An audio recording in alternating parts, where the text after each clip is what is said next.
Welcome back to a brand new episode of Charm City Beat. I am rolling solo on this lunch hour because I'm here to break down an update. Big breaking news. Lamar Jackson, as of March 2nd, apparently released. The news has been released that he has officially requested a trade. Now, that is news from March 2nd. We're just finding out in the public. Interesting. The Ravens must have known about this for almost 3 weeks now. A lot of thoughts going through my head right now. A lot of thoughts all across social media, but felt like we needed to go on air and talk about this. So yeah, Lamar Jackson, who was requesting a fully guaranteed contract comparable to Deshaun Watson, is now requesting a trade with the Baltimore Ravens, looking to go somewhere else. He is currently under the non-exclusive franchise tag. I don't believe that tag has been signed by him yet, which would, give the Ravens 2 first-round picks in return for Lamar Jackson and the option to match whatever another team would want to put on him. But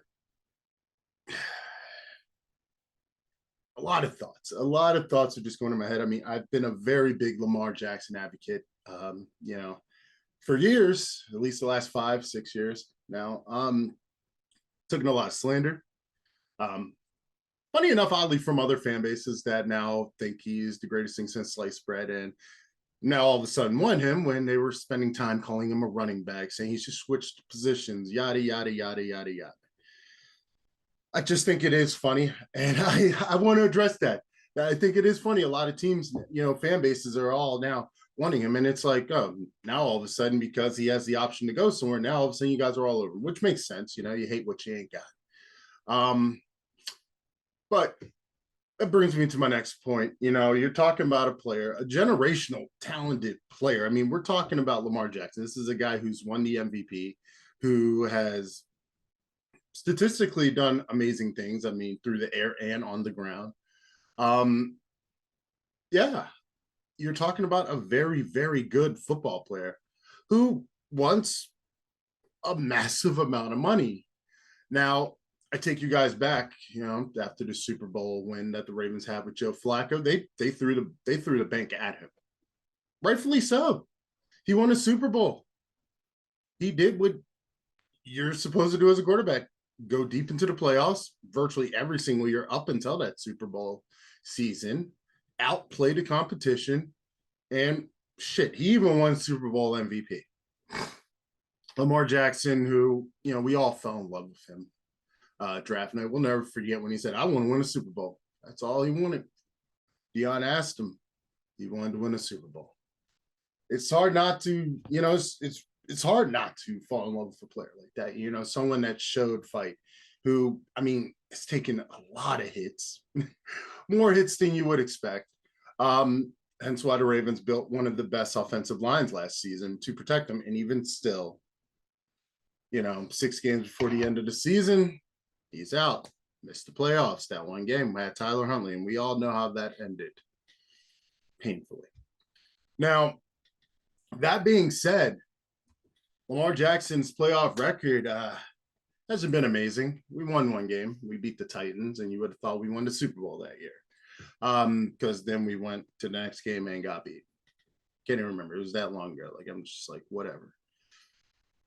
So, I mean, again, it's hard not to fault Lamar in wanting the money. You have Deshaun Watson, who has more sexual assault allegations than Bill Cosby at this point, and is still playing football, making astronomical amount of money. Fully guaranteed, by the way, which the Ravens just never were on board with. I get it. It's a business, especially when you have a quarterback like Lamar Jackson, who's missed 6 games each of the last 2 seasons at the end when things were getting great. Before Lamar Jackson went out, of course, we were at the top of the division, pushing for the top of the conference, and then the injuries come. And again, luckily, we made it to the playoffs. We didn't do shit with it, but we did make it to the playoffs. Why did you jump over that goal line, Tyler? I just have to ask. Still stresses me out. But nonetheless, Lamar Jackson has missed those. Now, again, injuries happen. It is football. It is a contact sport. This is a barbaric, violent sport. And Lamar Jackson's gameplay puts him at risk of that. Now, again, I've been an advocate that saying that, just because Lamar Jackson's a screaming quarterback doesn't mean that automatically puts him in the line of danger. That's not the reason, because he did. He got injured last season in the pocket. That's fact. This wasn't a running play where he got blindsided by a linebacker across the middle. No, he was in the pocket. So, I mean, there goes that theory. People have, kind of come after him for not being the best passer, which I think is complete bullshit. People also will say, well, and this is my biggest argument for this whole situation. He doesn't have an agent. Now, at the first, I'm like, oh, who cares that he doesn't have an agent? But then the more and more you think about it, you're asking for the economy of a small country, and you have no legal representation. None. You have no legal backing. You are just going after this money with your mom and her friends. Which, if that's what you want, sure, respect to you. Whatever, good luck, man. But to ask that amount of money and not have any backing whatsoever is just, it's crazy. Of course, we know Roquan Smith got his fully guaranteed contract. He'll be here forever. But again, these are two different amounts. And when Deshaun Watson got his money, he had representation. Now, with Lamar Jackson's situation, if we know how great he is, we've seen how great he is. We've seen quarterbacks comparable to him. We had Pat Mahomes, Josh Allen, all have been paid in the last 3 years.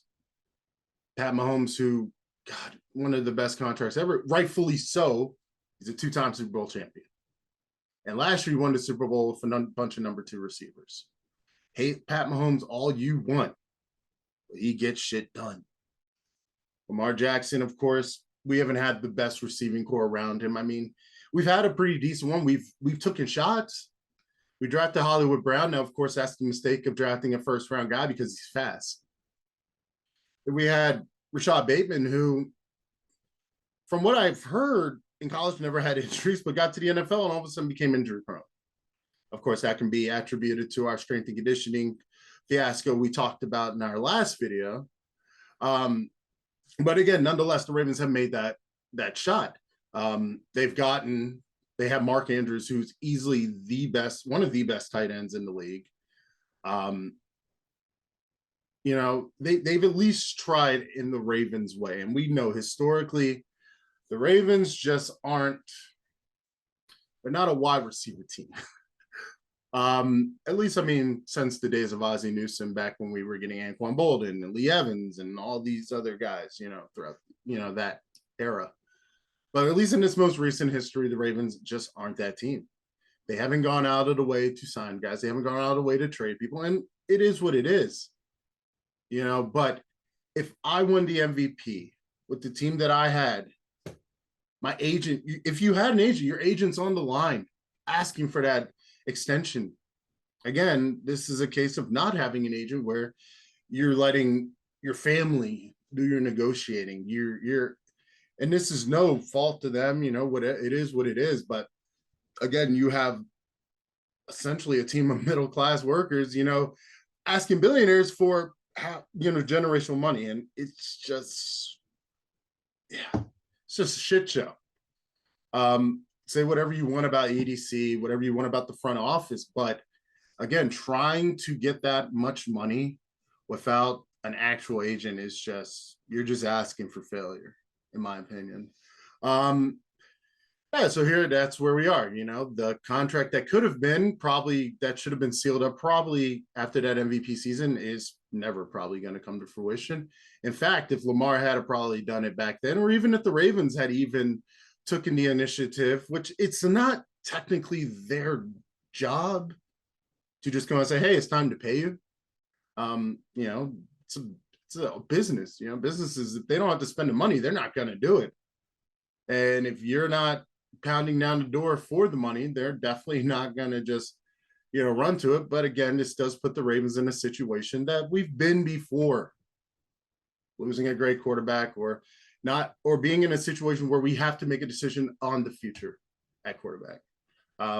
We got lucky when it went from Joe Flacco to Lamar Jackson. We got lucky from McNair to Flacco. And this does put us in a unique position because usually, unless they somehow keep him another year, draft big into, draft hard in April.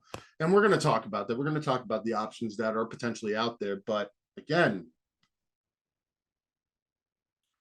this is a mess. And again, I have a Lamar Jackson jersey. I follow this guy all over social media. I think he's a great quarterback. I think, he's been great for Baltimore. Again, you're talking about, and I hate to even bring race into it sometimes, but you got a really good black quarterback in a city that is predominantly black, a region that is predominantly black. And it's great for young boys to see. It's great for the fans to see a quarterback of his caliber doing what he does. But the problem is in the NFL and all sports, and I think it's lost on this generation. I hate to sound like the old man in the room. I'm 33. I think the sense of it's become a me first era. What can I get?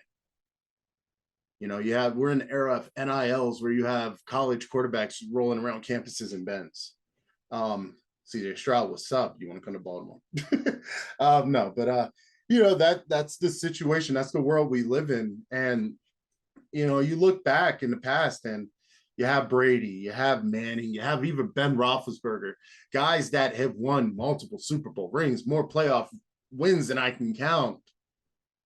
And they took discounts to keep guys around them to make sure they had the weapons to make the run. Because at the end of the day, there are 52 other guys that deserve their money, that think they deserve their money. And if we're overinflating the quarterback position to a point where it's virtually you're paying a whole entire team salary to one player, that's insane. That doesn't leave much room for other people. And we saw what happened after Flacco. We saw what happened after Flacco won the Super Bowl. What happened? We became very mid. It wasn't the best case scenario. We weren't able to afford certain players who weren't in the playoffs. We struggled. It happened. We've seen what happens when you can overpay a player. We've seen exactly what happens. And the Ravens were saying, fuck no, we're not doing that shit. We've already fucking done it. Why are we going to do that again? Sure, Lamar Jackson is great. But at the same time, this is the NFL and everybody's replaceable. There are players on other teams that could potentially fit a position to just launch the ball. All we really need, there's a bridge quarterback out there. There's probably even a new future franchise quarterback out there in the draft, even shit, maybe even a guy looking for a second chance, on another team right now. These are all possibilities. And again, as this goes on, we will indeed be talking about this. We will indeed be discussing this at great length, because again, this is Lamar Jackson, the franchise quarterback of the Baltimore Ravens, asking for a trade. To be honest, never thought that I would see the day that this would happen. Obviously, when the non-exclusive franchise tag came, I half expected him to probably not be in Baltimore next season. There was a huge part of me that just knew in my mind he's probably not going to be here. Well, maybe not next season.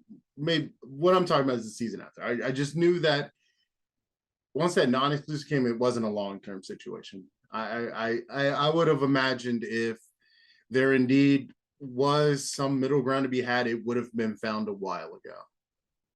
And as things have progressed, as tweets have come out, and again, you can only take what is said in the media so much so far. But these vague tweets and Instagram stories. Take it for whatever you wanted. I know there's a lot of people saying, well, it's just social media, blah, blah, blah. Well, this is this era's world. If you're like myself, a millennial or younger, online is your world now. And this is where they exist. So people do take tweets. People do take Instagram stories a little bit more seriously than they did in the early 2000s. This is a new world. This is a new football game. This is in a sense, almost a new sport. So what happens here? I don't know. I don't know.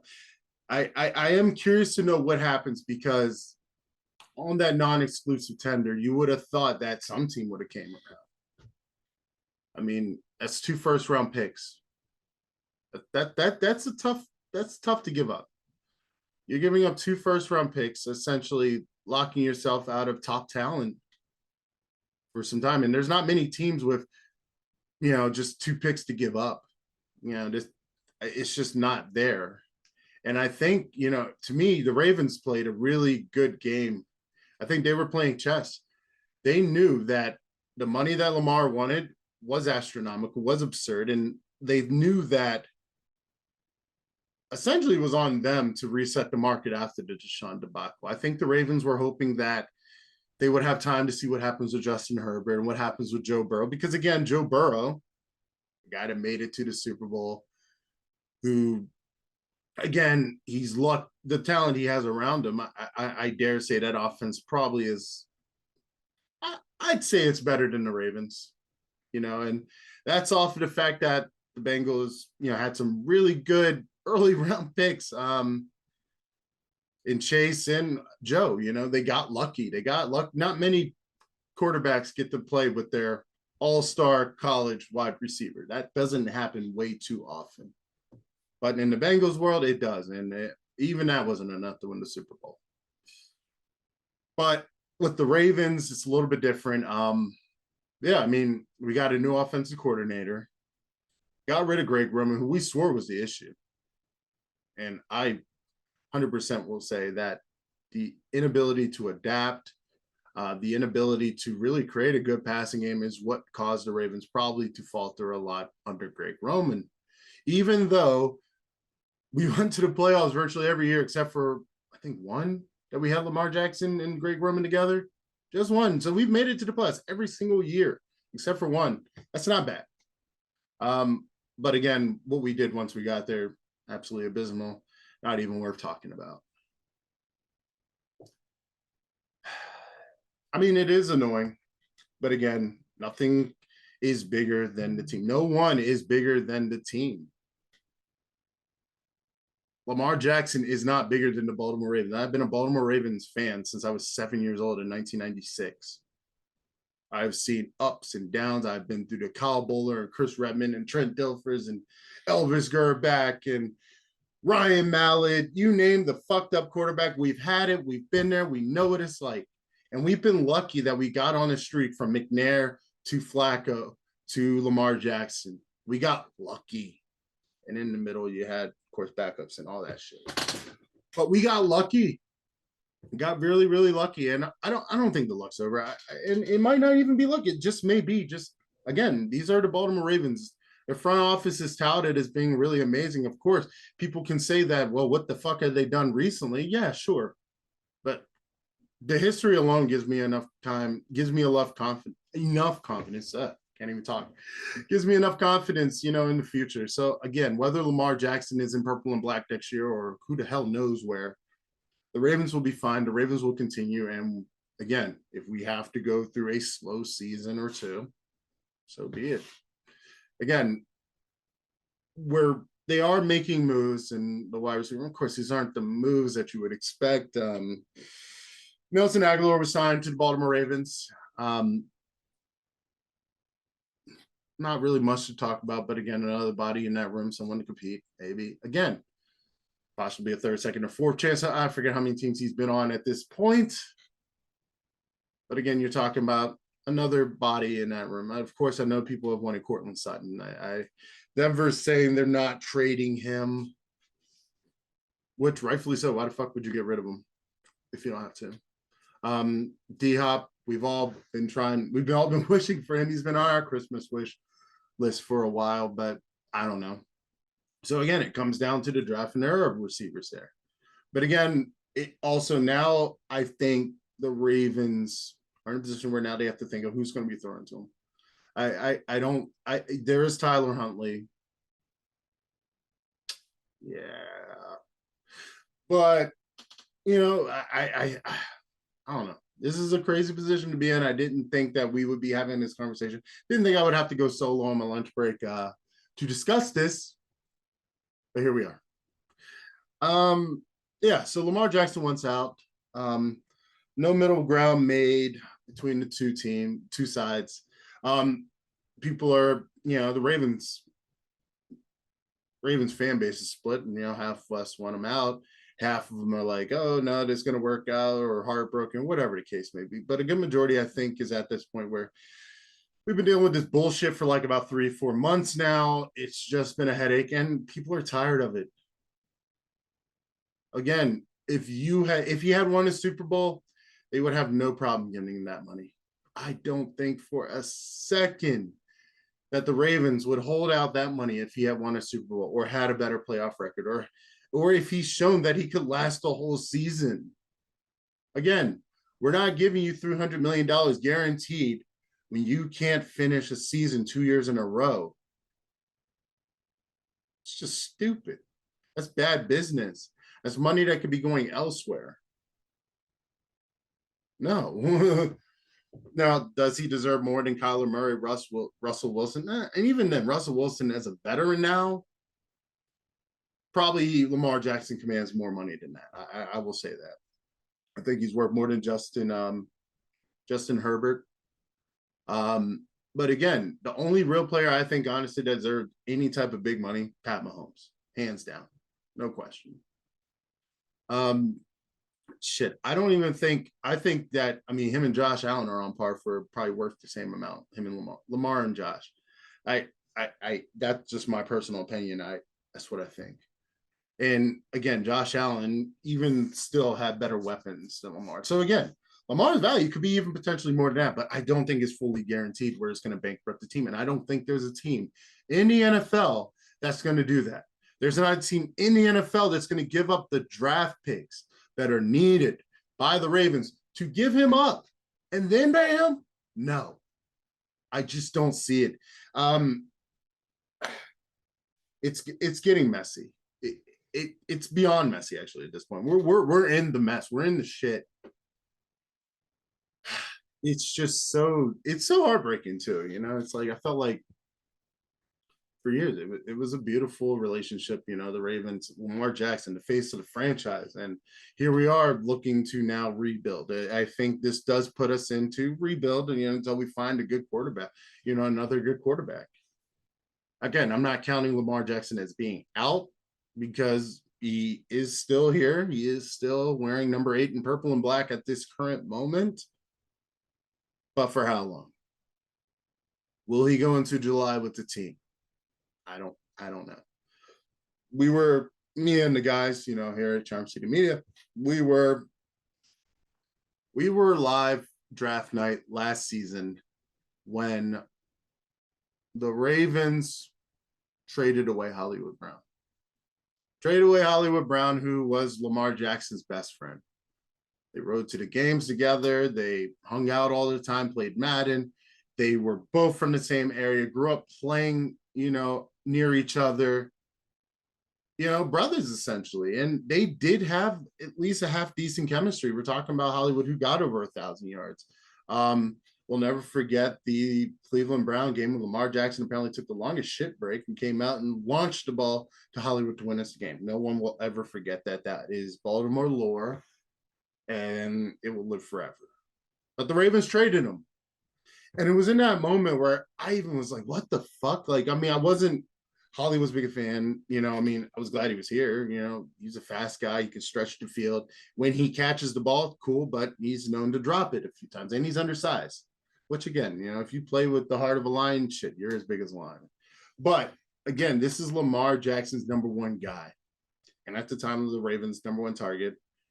And it was one of those things where I said to myself, this is not going to bode well for Lamar Jackson. He does not like this. There's no way he knew about it. Um, and of course, yes, we got Tyler Linderbaum and we, out of it. And, you know, we also drafted Kyle Hamilton, who easily will potentially be one of the best safeties probably to ever suit up. Just off his rookie year. Confident. And Tyler Linderbaum, who is one of the best centers. So again, in a sense, in a business point of view, the Ravens did the best thing for business, and that is trade away a guy that was 50-50 and bring in better caliber talent. Of course, that 50-50 talent in Hollywood Brown was Lamar Jackson's boy, and I'm sure it ruffled feathers, and now here we are. People have said, what have the Ravens done for Lamar Jackson? Again, they took 2 shots at a first-round wide receiver in Bateman in Hollywood, put Mark Andrews around them. They could have done could they have traded or signed guys off free agency? Sure. Could they have done better than Sammy Watkins? Yeah. But the simple fact of the matter is, even with all those doubts and second-rate wide receiver room, we still made pushes. Now, again, the game we played was raw and nasty and ugly, but we did it. I don't know. I just honestly don't know what happens now. But that's fine. It's not my job to know. It's my job to just show up online, talk about this. Is my job as a fan. I'm going to show up to 8 games a season, and I'm going to root on whoever the fuck is under center. I'm still going to wear my Ravens jersey. I'm still going to retweet Ravens shit. I'm still going to talk about Ravens stuff. Whether or not Lamar Jackson is here, there is no one bigger than the team. Point blank and period. There is no one bigger than the team. And this is what they want to, this is what they're saying. Okay. If you want to trade, sure. We'll see. They said that by the non-exclusive tag that there's no one bigger than the team because they've been there. The Ravens front office has been there, and I'm sure the Ravens front office is saying to themselves, shit, we would rather get a rookie quarterback, not have to pay an astronomical amount of money, see what we can do because we've done it before, and go from there. I think both sides are at a point where they probably are tired of this. It's probably not been the most friendliest of situations. Again, when you do have representation, you don't have to make that face-to-face contact. You don't have to sit down in front of your boss and say, hey, I deserve more money. And then your boss has to say, well, you've done A, B, and C, D, and E wrong. We don't think you're worth it. When you have representation, someone else takes those hits for you. Because again, as a man, that fucking sucks to hear. Point blank and period. You can't imagine that feels good. Here, well, because of this, you're not worth what you think you're worth. But they're not wrong. This is business. This is the NFL. This is a very barbaric and brutal sport. And when you take the Asian off the table, they are going to be very barbaric and brutal to you to keep their millions. These are billionaires versus middle-class citizens right now with no experience. The lack of experience shows after Lamar Jackson won the MVP on such a stellar season, unanimous MVP. An agent would have been on the line saying, hey, where's my boy's money? He's worth it. Not after 2 seasons of missing 12 games total off an illness, 1 season, I think, an injury, and now we have the knee injury. I think he's, according to Harbaugh, who had a press conference, which, again, if you watched it, if you sat there and really just listened to it, it's just more of Harbaugh doing what Harbaugh does, and that's just beating around the fucking bush. At this point, it's like, why are we even doing these conferences with him? Because it's like, he's not going to tell you anything. He's just going to say the same shit over and shit. He even brought up the Ukraine war. I don't even know what that had to do with anything, but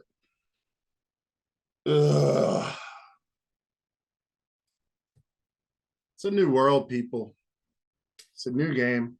I think, again, lost on this generation. of new Zennial players that are coming out. This new era, the Pat Mahomes era. And again, Pat Mahomes, I'm not even going to cite him because he won where he needed to win. He has been to multiple AFC championships. He's been to multiple Super Bowls, 1, 2. And he's still a very young man. Shit, he's not even 30. And he's done more than most quarterbacks have done in their entire career. He's worth it. Lamar Jackson has been to the playoffs every single year but one, or at least gotten the team to the Super Bowl every single year but one. And I wouldn't even count this year as being a Super Bowl year for him because Tyler Huntley had to start that. We saw how that went. Again, we were in it, and then we weren't. But again, you're talking about Lamar Jackson, one of the greatest quarterbacks out there right now. Like, let's not sugarcoat it. But he's not worth fully guaranteed money that would bankrupt the Ravens. And as much as I love the players, I gotta side with the team on this one. No one, and I repeat, no one is worth more than the team. I don't know what happens from here, but we're gonna be talking about it. We're gonna be covering it. Yeah. It's just such a wild time to be a Baltimore Ravens fan. But again, like I say to all these people who apparently just became Ravens fans after 2012, been there, done that.